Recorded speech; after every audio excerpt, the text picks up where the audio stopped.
Titanic still lives on aboard the Queen Mary. The artistry, design, engineering, and stories of the Titanic weave the very fabric of the lasting legacy of its successor in ways I'm sure many of you have never even heard of. Let's lay down any preconceived notions of supremacy between the two ships and enjoy some little-known secrets about how Titanic and Queen Mary are related. If you're somewhat new to the world of classic ocean liners, you might be wondering why Queen Mary would have any similarity at all to the Titanic. After all, the two ships existed 24 years apart from each other. Well, it was the White Star Line that commissioned the construction of the Titanic, to compete against their equally luxurious rival, the Cunard Steamship Company. But during the Great Depression, 2 decades after Titanic sank, both companies were suffering financial losses. White Star Line had never fully recovered from the Titanic disaster, and like Cunard, they had put their ships into trooping duty during the First World War. When that war ended, they were left with a fleet of aging ships and hardly any money to build a new one. They had intended to build a new oceanic ship, and it would be the largest in the world, but the company was quickly foundering in the Depression. It's a long story, but British Parliament forced the Cunard Steamship Company to merge with White Star Line. Cunard had more ships and assets, and as a result, Cunard was the leading company in the merger. They would call all the shots from that point on. The new company that emerged was called Cunard White Star, and it canceled the planned White Star superliner in favor of completing Cunard's Queen Mary. In fact, the whole nation was in favor of the Queen Mary.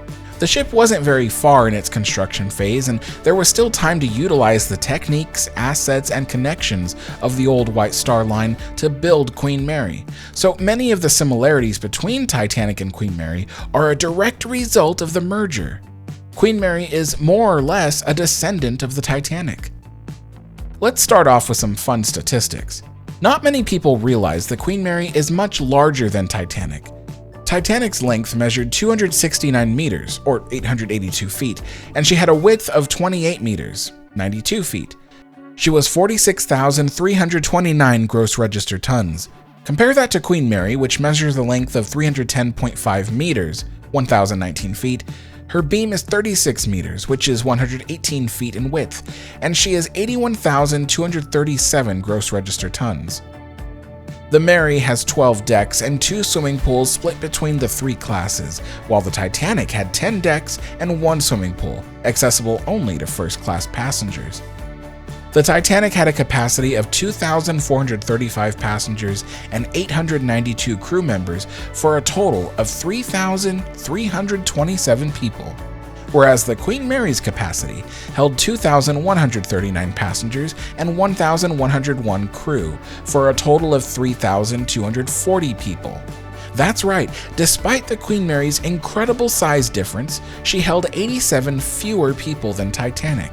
And the reason is because Queen Mary was designed to give her passengers more elbow room. Titanic was built by the Harland & Wolff shipbuilders in Belfast, Northern Ireland, but while Queen Mary was constructed by the John Brown shipyards in Clydebank, Scotland, the two ships actually shared the same steel supplier, David Colville and Sons, later known simply as Colvilles. Just to put an old rumor to rest, Titanic's steel was not considered weak or substandard. It was the same supplier and formula used on British battleships at the time. There are many similarities in the engineering of the two ships. Titanic's middle propeller, known on ships as a screw, was engined by a low-pressure Parsons reaction-type steam turbine. Sir Stephen J. Pygott was a turbine engineer for John Brown & Company and was contracted with Harland & Wolff in 1909 to work on the design of the low-pressure turbine for Olympic, Titanic, and Britannic. Pygott would later be instrumental in the design of RMS Queen Mary's main engines, which were also of the Parsons reaction type. So when you walk around Queen Mary's turbines, it's like you're seeing Titanic's turbine. When Queen Mary's turbine engines exhausted steam, it went straight into large regenerative condensers made by Weir.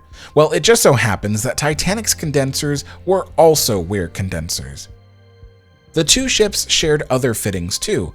Thomas Utley Limited was a company that provided sidelights and windows for Titanic and Queen Mary. To this day, you can see the Utley windows on Queen Mary and know they are similar to the ones on Titanic.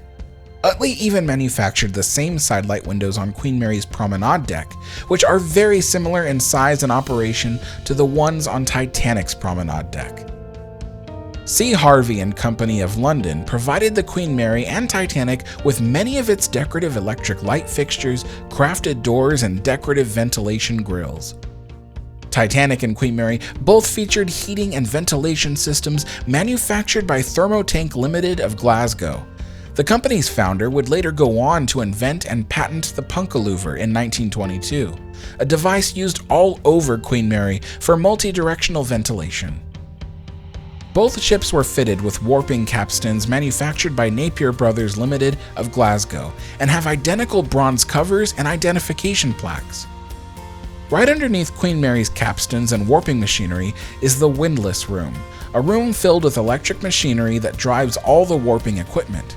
Titanic had a windlass room under the forecastle deck as well, although its machinery was all steam-powered. And speaking of the areas near the bow, Titanic and Queen Mary both have a forward well deck.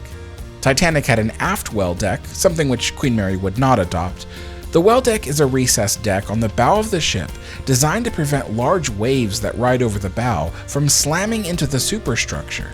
On Queen Mary, her well deck has a rounded lounge, so the water would be pushed off to the sides of the hull. Queen Mary is the only Cunard ocean liner to have a well deck. While Titanic had 29 Scotch boilers, 24 of them were double-ended, and with 3 furnaces on each end. Queen Mary had 3 double-ended Scotch boilers, slightly larger than Titanic's, and each had 4 furnaces on each end. Titanic's Scotch boilers burned coal. Queen Mary's burned number 6 bunker C oil, just like her Yarrow boilers did. This required pre-warming the fuel oil and atomizing, or spraying, it into the furnace as it ignited. Queen Mary used 2 Scotch boilers to supply the forward turbo generator room, which created the electricity for the lights and hotel services. And the 3rd Scotch boiler supplied steam to the ship's heat radiators, kitchens, and hot water plumbing heat exchangers. Titanic and the Queen Mary both have elevators, also called lifts, manufactured by the same company. Titanic's lifts were built by R. Waygood and Company Limited of London. Waygood would eventually merge with Otis Elevator in 1914 to become Waygood Otis, which is the company that manufactured Queen Mary's original lifts. To this day, when the Queen Mary Hotel needs maintenance performed on its historic elevators, Otis is hired for the job. Both ships featured helms, steering wheels, and steering gear telemotors, manufactured by Brown Brothers and Company Limited of Rosebank Iron Works, Edinburgh. Titanic and Queen Mary both had straight funnels supported by stay ropes, or funnel stays. This engineering feature was being phased out before Queen Mary even went into service. Ships like SS Normandy were using internal support structures and giving aerodynamic shapes to their funnels. But this is one of the quirky features of Queen Mary that make her appear more like the classic liners that came before her. Even her sister ship, Queen Elizabeth, abandoned the use of stay ropes for an internal structure, giving her a sleeker, more modern appearance. Titanic and Queen Mary both had bridge wings, though Queen Mary's extends further over the sides. This was another somewhat antiquated feature, as newer ships did away with the shelters to look more streamlined. Both Queen Mary and Titanic had wireless telegraph equipment and radio transmitters that were manufactured and staffed by the Marconi Company. Queen Mary's original wireless room was located on sun deck amidships.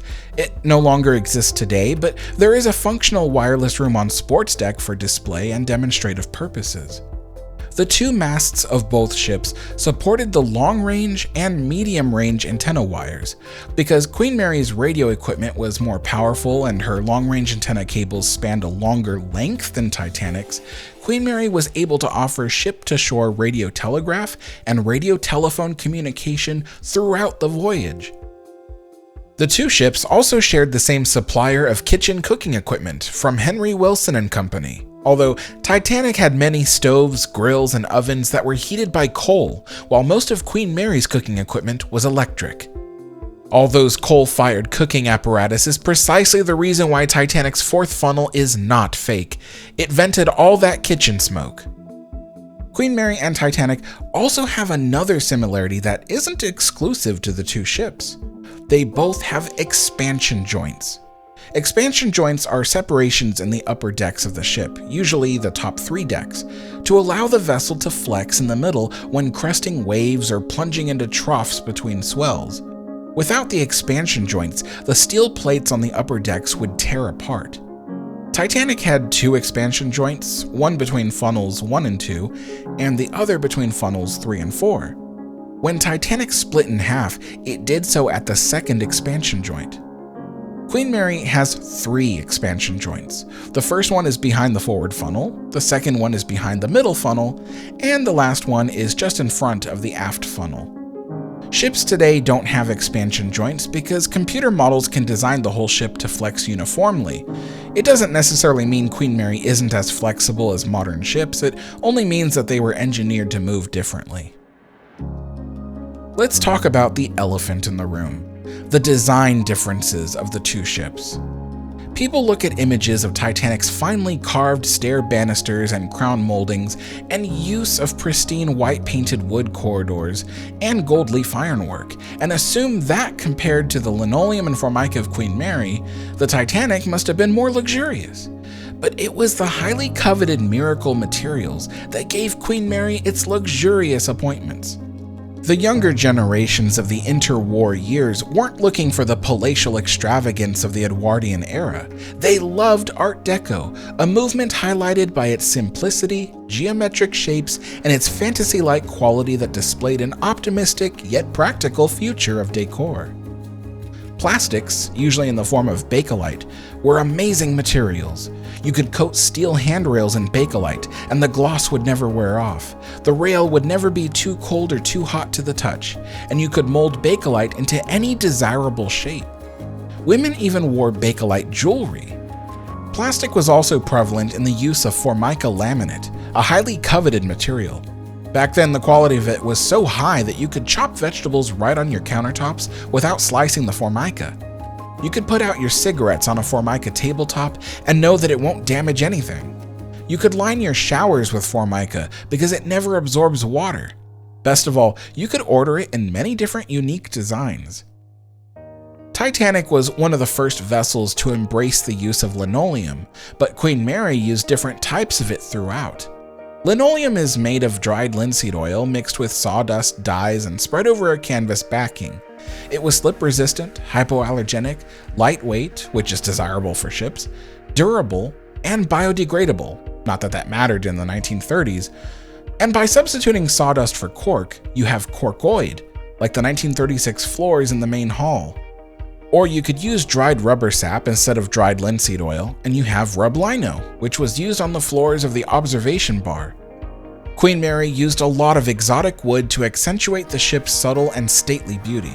But they couldn't just chop down entire forests to panel the ship, so they cut the luxurious wood into thin veneers that were glued onto special fire-resisting plywood called Turn-All plywood. It was invented by the Turner Asbestos Cement Company in order to slow or extinguish a fire, and fires have always been a major issue that ships have to contend with. Yes, anything in the Art Deco era was possible, and all these materials, plastic, linoleum, formica, plywood, would later garner a reputation as cheap materials, but in Queen Mary's time, they might as well have been as luxurious as the exotic wood veneers that surrounded them. Queen Mary won over her clientele with her stately and practical beauty, doing away with what was widely considered the gaudy, overdone neoclassical designs of the Victorian and Edwardian eras. That's not to say that people today should think Queen Mary looks more beautiful than Titanic, it's just a statement about how people in the 1930s perceived the design choices of the 1910s. Average visitors often look up at the Queen Mary and say she looks like Titanic. We've all heard someone say it, and while there is no similarity, there is familiarity. Cunard White Star took a huge risk by breaking from tradition to make Queen Mary's interiors Art Deco instead of neoclassical. But they still had a loyalty to tradition and wanted her exterior to evoke the grandeur of their famous predecessors like Mauretania, Aquitania, Majestic, and Olympic. And that's why Queen Mary looks like Titanic to the average visitor. let's discuss some designs and features that both ships had in common. Titanic and Queen Mary both had a veranda restaurant. White Star Line and Cunard were both known for having a veranda cafe on their competing liners. RMS Titanic had one located near the first-class smoking lounge. In James Cameron's movie, it is the scene where Rose and the gang are having lunch with Bruce Ismay in the garden terrace. Titanic's rival, RMS Mauritania, had its veranda cafe located on the boat deck near the stern. With the Queen Mary, Cunard White Star added to the concept, but upgraded the veranda from a cafe to a luxurious restaurant, Veranda Grill. The Veranda Grill was an exclusive place. Only the wealthy could afford it, and even then it was so popular you had to be either rich or famous to get a table. The interiors were designed by the famed artist Doris Zinkaisen, and at night, the Veranda Grill transformed into the Starlight Lounge nightclub. Queen Mary's main lifeboats and davits could hardly be more different than those on the Titanic. Titanic had wooden clinker-built lifeboats on swing-type Welland davits. They were designed to lower lifeboats with the use of electric winches. However, in the chaos of the disaster, the crew chose to lower the lifeboats by hand. The designers of Queen Mary made attempts to make her lifeboats safer and more secure. Firstly, they are made of steel and not wood.